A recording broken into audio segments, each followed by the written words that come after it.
Say sundress. How you doing? What's Oh, you think you not cold? No, bro. You straight. You ain't all that. Got your I little never pine. said You I got your little was. pineapple. You thinking you all right? All right. You Nigga just shit. want. I really don't. On July 19th, 2024, 29-year-old Mercina Struggs ran for her life through the park at Cumberland Apartments in Harris County, Texas. Blood streamed from multiple gunshot wounds as she desperately sought safety, her heart pounding with the primal terror of a mother who knew she might never see her 8-year-old son again.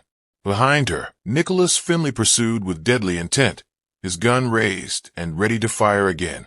Mercina had already been shot multiple times, but her will to survive drove her forward. She managed to reach a neighbor's truck, gasping for breath, believing she had found sanctuary. But Finley wasn't finished. He approached the vehicle and fired again, the sound echoing through the apartment complex like thunder. Still, Mercina fought to escape, stumbling away from the truck with wounds that would have stopped most people. What happened next defied all human decency. Finley followed her, hunting her down like an animal. When Mercina finally collapsed, unable to run any further, he stood over her broken body and delivered the final shots. 13 bullets in total had torn through the young mother's body. But the horror didn't end there. As Mercina lay dying, Finley calmly walked to her car, stole it along with her purse, and drove away, leaving her to bleed out alone. Mercina Struggs wasn't supposed to die that day. She was a vibrant young woman who had moved from New Orleans to Houston with dreams of building a better future for herself and her son.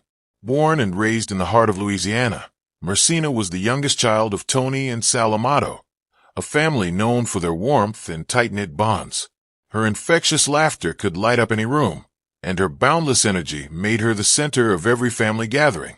Those who knew Mercina described her as fiercely loyal and deeply empathetic. She had a magnetic personality that drew people to her, creating lasting friendships wherever she went. But above all else, Mercina was a devoted mother.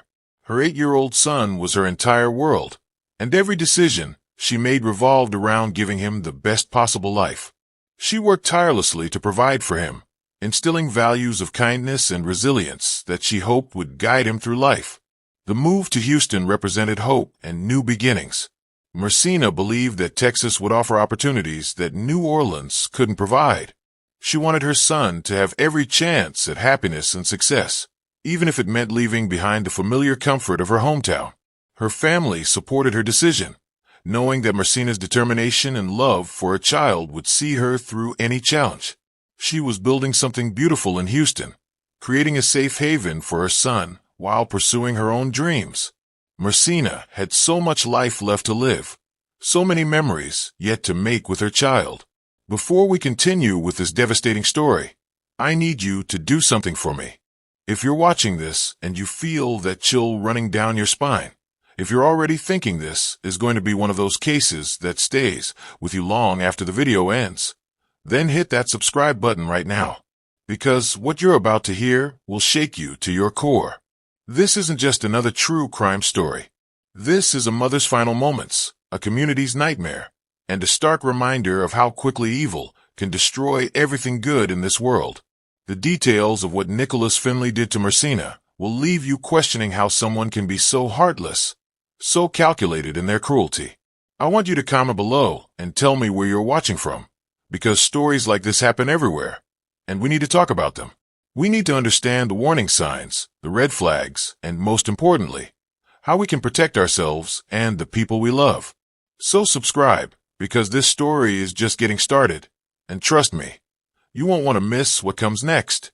When Mercina Struggs packed up her life in New Orleans and headed to Houston, she carried with her the dreams that every loving mother holds close to her heart. She wanted her 8-year-old son to have opportunities she never had, to grow up in a place where his potential could flourish without limits. Houston represented a fresh start, a chance to build something meaningful from the ground up. Mercina threw herself into creating the perfect environment for her child. She found him a place to live, established routines that would give him stability, and began building the kind of life she had always envisioned. Her son was everything to her, the driving force behind every sacrifice she made and every risk she took in moving to an unfamiliar city. The young mother had big plans for their future together. She talked about the schools he would attend, the activities he could join, and the memories they would create in their new home. Mercina believed that hard work and determination would be enough to overcome any obstacle. She was building more than just a new life. She was constructing a foundation of love and security that would last her son's entire lifetime. Every morning brought new possibilities, and Mercina embraced each day with the optimism that had always defined her character. She was finally where she wanted to be, doing what she loved most, being a mother. Somewhere along the way, Nicholas Finley entered Mercina's world. At first, like many abusive relationships, things probably seemed normal, even promising. Finley likely presented himself as someone who cared about Mercina and her son, someone who could be part of the beautiful life she was building in Houston. But beneath the surface, warning signs were already beginning to emerge. Friends and family members later recalled behaviors that should have raised immediate red flags. Finley displayed the classic patterns of an abuser, controlling tendencies that started small and gradually intensified. He wanted to know where Mercina was going, who she was talking to, and how she was spending her time. What might have initially seemed like caring attention was actually the foundation of psychological control. The relationship became increasingly volatile, with arguments that escalated beyond normal disagreements. Finley's behavior suggested someone who couldn't handle rejection or loss of control. He exhibited the possessive jealousy that domestic violence experts recognize as one of the most dangerous warning signs in any relationship. When someone believes they own another person, violence often follows. Those closest to Mercina began to notice changes in her demeanor. She became more guarded, more careful about what she shared with others. The vibrant, outgoing woman who had moved to Houston with such hope was slowly being isolated from her support system. Finley was methodically cutting her off from the people who loved her most. But Mercina was strong, and she was trying to find a way out. Unfortunately, leaving an abusive relationship is often when the real danger begins. Domestic violence experts have identified a terrifying truth that Mercina's story illustrates perfectly. The most dangerous time for a victim is when they try to leave their abuser. Statistics show that 75% of domestic violence homicides occur when the victim is attempting to end a relationship or has recently left. The abuser's need for control becomes desperate, and violence escalates to lethal levels. When firearms are involved, the risk increases dramatically. The Houston Area Women's Center reports that guns make domestic violence situations 500% more likely to end in death. Nicholas Finley had access to a weapon, and he had already demonstrated his willingness to use violence to maintain control over Mercina. This combination created the perfect storm for tragedy. July 19, 2024 started like any other summer day in Houston. The Texas sun was already climbing high in the sky, promising another scorching afternoon. For Mercina Struggs, it was supposed to be just another ordinary day in the life she was building for herself and her son. She had no way of knowing that this date would become forever etched in the memories of everyone who loved her. That morning, Nicholas Finley was driving Mercina's car when he was pulled over by police during a routine traffic stop. It seemed like a minor inconvenience, the kind of thing that happens to drivers every day across America. The officer was simply doing his job, checking documentation and ensuring everything was in order. There was nothing unusual about the stop itself, nothing that would have suggested the catastrophic events it would trigger. But Finley had a problem. He didn't have the insurance card that the officer needed to see. This simple missing piece of paper would become the catalyst for murder. What should have been resolved with a quick phone call or a trip to get the proper documentation instead became the excuse Finley needed to lure Mercina into his deadly trap. The traffic stop was routine, but what Finley did next was anything but ordinary. He was about to set in motion a plan that would end with the young mother's brutal death. From the scene of the traffic stop, Nicholas Finley made a phone call that would seal Mercina's fate. He contacted her with what seemed like a reasonable request. He needed her to bring him the insurance card for her car. To anyone listening, it would have sounded like a normal interaction between two people dealing with a minor inconvenience. Mercina had no reason to suspect that this simple request was actually bait and a deadly trap. Mercina agreed to help, just as Finley knew she would.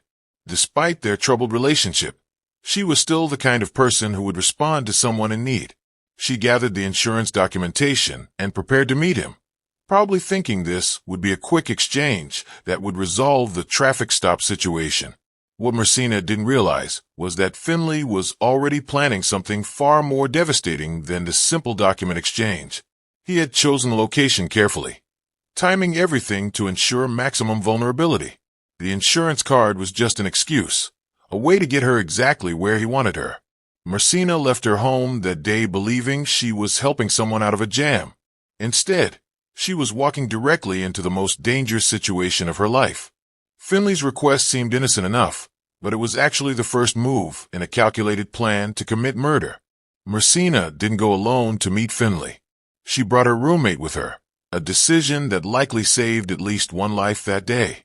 The two women made their way to the agreed-upon meeting location, carrying the insurance card that Finley had claimed he desperately needed. But when they arrived, Finley was nowhere to be found. This absence wasn't an accident or a miscommunication. Finley had deliberately chosen not to be there when Mercina first arrived. He was already implementing his plan, using her confusion and concern to manipulate the situation further. The missing person act was designed to create uncertainty and draw out the encounter. After waiting and realizing Finley wasn't coming, Mercina and her roommate returned to the park at Cumberland Apartments. This was exactly what Finley had been counting on. When they pulled into the apartment complex, they discovered him waiting in Mercina's car. He had positioned himself strategically, controlling both the location and the timing of their confrontation. Neighbor Shani Drury would later become a crucial witness to what happened next. She watched as the situation quickly escalated from a seemingly normal interaction to something far more dangerous. Finley had created the perfect scenario. Mercina was in a familiar location where she might feel safe, but he had the advantage of surprise and preparation. The trap was set. Finley had successfully lured Mercina to exactly where he wanted her, at exactly the right time. What happened next would shock the entire community and demonstrate just how calculated his violence truly was. Shani Drury was going about her normal day when she witnessed something that would haunt her forever. From her vantage point at the park at Cumberland Apartments, she watched as what appeared to be a routine conversation between Mercina Struggs and Nicholas Finley quickly transformed into something terrifying. The interaction started with words, but the tension was immediately visible to anyone paying attention. Drury could see that this wasn't just a disagreement about an insurance card or a traffic stop. The body language, the raised voices, the aggressive posturing from Finley all indicated that something much more serious was unfolding. Mercina appeared to be trying to de-escalate the situation, but Finley's behavior suggested he had come there with a very different agenda. The argument escalated rapidly, with Finley becoming increasingly agitated and threatening. Drury realized she was witnessing the beginning of a domestic violence incident, but even she couldn't have predicted the level of brutality that was about to unfold. The verbal confrontation was just a prelude to an act of violence so extreme that it would shock experienced law enforcement officers. Within moments, the shouting match would explode into deadly violence. Finley had already made his decision about how this encounter would end, and no amount of reasoning or pleading from Mercina was going to change his mind. Without warning, Nicholas Finley pulled out a gun and opened fire on Mercina. The sound of gunshots shattered the afternoon quiet of the apartment complex, sending shockwaves through the community. Mercina had been standing near her car when the first bullets tore through her body, but her survival instincts kicked in immediately. Despite being wounded, she knew she had to run or die. Blood streaming from her wounds, Mercina stumbled away from Finley, desperately searching for safety. Her only thought was survival, getting away from the man who was trying to kill her. She spotted a neighbor's truck nearby and made a desperate dash toward it, hoping it would provide the protection she needed. Every step was agony. Mercina managed to reach the truck, gasping for breath and probably believing she had found sanctuary. For a brief moment, she might have thought she was safe, that the vehicle would shield her from further harm. But Finley wasn't finished with his deadly assault. He followed her to the truck, his gun still in hand, his intent clear. Standing near the vehicle where Mercina had sought refuge, Finley fired again. The bullets found their target, adding to the wounds she had already sustained. But even with multiple gunshot wounds, Mercina's will to live remained strong. She couldn't stay at the truck. It wasn't the safe haven she had hoped for. Somehow, despite her injuries, she found the strength to keep moving, to continue her desperate flight for survival. She says the moment she heard gunshots, she feared for her friend's life. Bullet holes are found on Shawnee Drury's front door. Here's it's right here. They're all of them are right here. Her doorstop is where Mercina Struggs was shot and killed while trying to run from her boyfriend, Nicholas Finley. Drury recalls how it unfolded. He said that he got pulled over and he needed her to bring the insurance card. And so my roommate took her to go down there and he wasn't there.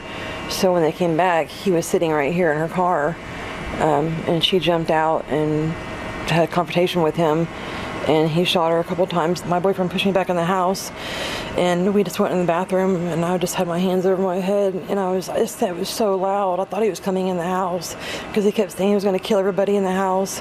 He was going to kill us for helping her. Drury says Struggs fought to get away. She made it into my truck, I guess, and he shot her 4 or 5 more times over there, and then she managed to make it over here at that point. And he shot her like 8 more times. It was just so senseless, so senseless. Sheriff Ed Gonzalez says murders involving intimate partners make up 35% of the murders in unincorporated Harris County so far this year. Leaving can be the most dangerous time for a survivor, and the Houston Area Women's Center says if an abuser has a gun, lethality can increase by 500%. What happened next defied all human decency and compassion. Instead of stopping his attack or showing any mercy toward the wounded woman, Nicholas Finley began hunting Mercina like she was prey. He followed her as she stumbled away from the truck, wounded and bleeding, but still fighting for her life. This wasn't a crime of passion or a moment of lost control. This was calculated, methodical violence. Mercina was severely injured, but her maternal instincts and will to survive kept her moving. She probably thought about her 8-year-old son, about getting home to him, about living to see another day. But Finley was relentless in his pursuit, determined to finish what he had started. He tracked her movements, following the trail of blood she left behind. As Mercina weakened from her injuries, Finley closed the distance between them. She was running on pure adrenaline and desperation, but her body was failing her. The multiple gunshot wounds were taking their toll, slowing her down and making escape increasingly impossible. Finley knew this, and he used her vulnerability to his advantage. The hunt continued until Mercina could no longer run. Her strength finally gave out, and she collapsed, unable to flee any further. Finley had cornered his victim, and now he prepared to deliver the final, most brutal part of his attack. When Mercina Struggs finally collapsed, unable to run any further, Nicholas Finley approached her fallen body with cold calculation. What he did next revealed the true depths of his cruelty. Standing over the wounded mother, he aimed his weapon and fired the final shots into her body. These weren't warning shots or attempts to wound. They were execution-style bullets, meant to ensure she would never get up again. 13 shots total had been fired into Mercina's body by the time Finley was finished. 13 bullets that ended the life of a young woman whose only crime was trying to help someone she thought needed assistance. The brutality was complete, and Mercina Struggs was dead. As Mercina Struggs lay dying on the ground, her life ebbing away with each passing second, Nicholas Finley demonstrated a level of callousness that defied comprehension. Instead of showing any remorse for what he had just done, instead of calling for help or experiencing even a moment of human decency, he calmly walked over to Mercina's car. The woman he had just murdered was still breathing, still clinging to life, and his primary concern was theft. Finley rifled through Mercina's belongings with the casual efficiency of a seasoned criminal. He took her purse, grabbing whatever valuables he could find, treating her personal items like trophies from his violent conquest. But the purse wasn't enough. He wanted the car too, the very vehicle that had been the excuse for this entire deadly encounter. Getting behind the wheel of Mercina's car, Finley started the engine and prepared to drive away. He showed no concern for the woman dying just feet away, no acknowledgement of the life he had just destroyed. To him, Mercina had become nothing more than an obstacle that he had eliminated, and now it was time to collect his rewards. The theft wasn't an afterthought or a crime of opportunity. It was part of his plan, another layer of violation against a woman who had already suffered the ultimate injustice. Finley drove away, leaving Mercina to die alone. The residents of Park at Cumberland Apartments had just witnessed something that would forever change their sense of safety and security. Shani Drury and other neighbors who had seen or heard the attack were left traumatized by the sheer brutality of what had unfolded in their community. The sound of 13 gunshots echoing through the complex was something none of them would ever forget. Emergency responders arrived to find Mercina's lifeless body, but it was already too late. The young mother who had moved to Houston with such hope and determination was gone, her dreams cut short by an act of unimaginable violence. Neighbors gathered in small groups, whispering about what they had witnessed, trying to process the horror that had just occurred in their midst. The apartment complex, which had been a quiet residential area just hours before, was now a crime scene. Yellow tape cordoned off the area where Mercina had fought for her life and lost. Residents who had called this place home suddenly felt vulnerable and exposed. If something this brutal could happen in broad daylight, in full view of witnesses, what did that say about their own safety? The community was left grappling with questions that had no easy answers. How could someone be so heartless? How could this have been prevented? And most importantly, how could they protect themselves and their loved ones from similar violence? I need to pause here and ask you something important. How many of you watching this right now have seen warning signs of domestic violence in your own life or in the lives of people you care about? Drop a comment below and let me know your thoughts, because this story isn't just about Mercina and Nicholas Finley. This is happening in communities everywhere, every single day. If this case is hitting close to home for you, if you're recognizing patterns or behaviors that seem familiar, please know that help is available. The statistics I'm about to share with you will show just how common and how deadly domestic violence really is. So stay with me, because understanding these facts could literally save your life or the life of someone you love. The Harris County Sheriff's Office responded to the scene with the urgency that such a brutal crime demanded. Sheriff Ed Gonzalez himself took a personal interest in the case, recognizing that this wasn't just another homicide, but a stark example of the domestic violence epidemic plaguing his county. The investigation moved quickly, with detectives working around the clock to build an airtight case against Nicholas Finley. Within hours of Mercina's murder, law enforcement had identified Finley as the primary suspect. The evidence was overwhelming: multiple witnesses, including Shani Drury's eyewitness account, physical evidence at the scene, and the stolen vehicle that Finley had used to flee. There was no question about his guilt. The challenge was ensuring that justice would be served swiftly and completely. Finley was apprehended and charged with capital murder, a charge that carries the possibility of the death penalty in Texas. Additionally, he faced robbery charges for stealing Mercina's car and purse. The Harris County District Attorney's Office made it clear that they would prosecute this case to the full extent of the law. Sheriff Gonzalez used this case as an opportunity to highlight a disturbing trend in his jurisdiction. He revealed statistics that shocked even seasoned law enforcement professionals and demonstrated that Mercina's murder was part of a much larger, more frightening pattern of violence against women. Sheriff Ed Gonzalez revealed a statistic that sent shockwaves through the Houston community. 35% of all murders in unincorporated Harris County are intimate partner homicides. This means that more than 1 in 3 people killed in the county die at the hands of someone they once loved, trusted, or lived with. Mercina's drugs had become part of this devastating statistic. The numbers paint a horrifying picture of domestic violence in America's 4th largest city. Harris County, with its population of over 4 million people, was seeing an epidemic of intimate partner violence that was claiming lives at an alarming rate. These weren't random acts of violence or crimes committed by strangers. These were murders happening within relationships, behind closed doors, in homes that should have been safe havens. What made these statistics even more disturbing was the realization that they represented real people with real families, real dreams, and real futures that had been cut short. Each percentage point represented mothers like Mercina, children left without parents, and families destroyed by preventable violence. The Houston Area Women's Center confirmed that Harris County's numbers reflected a national crisis. Domestic violence doesn't discriminate based on race, income, education, or social status. It affects people from all walks of life, and the consequences are often fatal when victims try to leave their abusers. The Houston Area Women's Center revealed a statistic that explains why Mercina Struggs never had a real chance of survival once Nicholas Finley decided to use a gun. When firearms are present in domestic violence situations, the risk of homicide increases by 500%.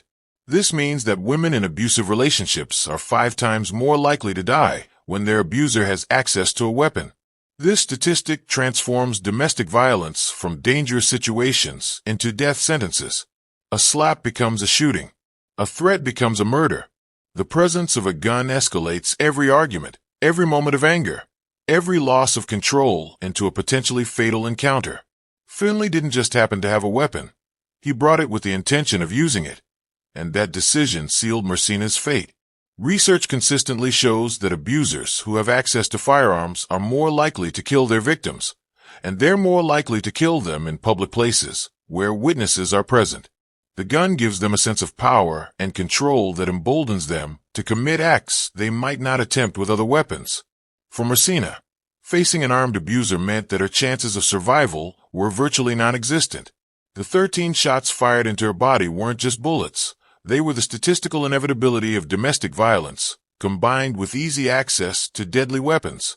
In the wake of Mercina Struggs' tragic death, her family rallied together to ensure that her 8-year-old son would be cared for and that her memory would live on.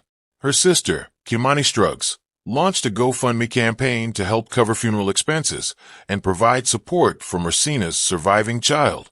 The response from both the New Orleans and Houston communities was immediate and overwhelming, with friends, family members, and complete strangers contributing to help the family during their darkest hour. The fundraising effort raised more than just money. It raised awareness about domestic violence and the devastating impact it has on families. Mercina's son, now without his mother, became the living embodiment of why this fight against domestic violence matters so much. Every dollar donated represented someone who refused to let Mercina's death be in vain. Her family described Mercina as their rock, someone who was intelligent, feisty, and fiercely devoted to those she loved. They wanted the world to remember her not just as a victim, but as a loving mother who died trying to build a better life for her child. If you or someone you know is in an abusive relationship, remember that leaving is the most dangerous time. Create a safety plan before you leave, including a secure place to go and important documents ready to grab quickly. Trust your instincts. If something feels wrong, it probably is. Don't ignore controlling behavior, excessive jealousy, or threats of violence. Keep emergency numbers saved in your phone under different names. Tell trusted friends or family members about your situation. If you see signs of abuse in someone else's relationship, offer support without judgment. The Houston Area Women's Center operates a 24-hour hotline at 713-528-2121. Mercina Struggs should still be alive today, watching her son grow up and building the beautiful life she dreamed of in Houston. Her story is a reminder that domestic violence can happen to anyone, anywhere, at any time. If this case has opened your eyes to the reality of intimate partner violence, then Mercina's death won't be completely in vain. Hit that subscribe button and ring the notification bell, because we need to keep telling these stories. We need to keep raising awareness, sharing prevention tips, and supporting survivors. Comment below with your thoughts on this case, and remember to check on the people you love. Sometimes, that check-in can save a life.